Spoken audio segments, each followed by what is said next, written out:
Before we get started drawing, we need to do our exercises. So the first exercise that we're going to do today is we're going to have a space creature with 5 legs, and they are going to do push-ups against a mirror. So you ready?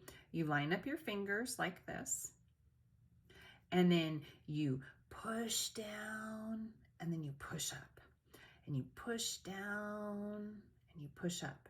And you should feel a stretch in your fingers when you do that.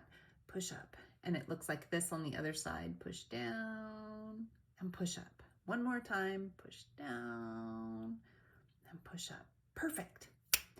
The next one is we're just going to touch our fingers with our thumbs. So we're going to go pinky, ring finger, middle finger, index, thumb, pinky, ring, middle, index, say it with me, thumb. One more time, pinky, ring finger, middle finger, index, thumb.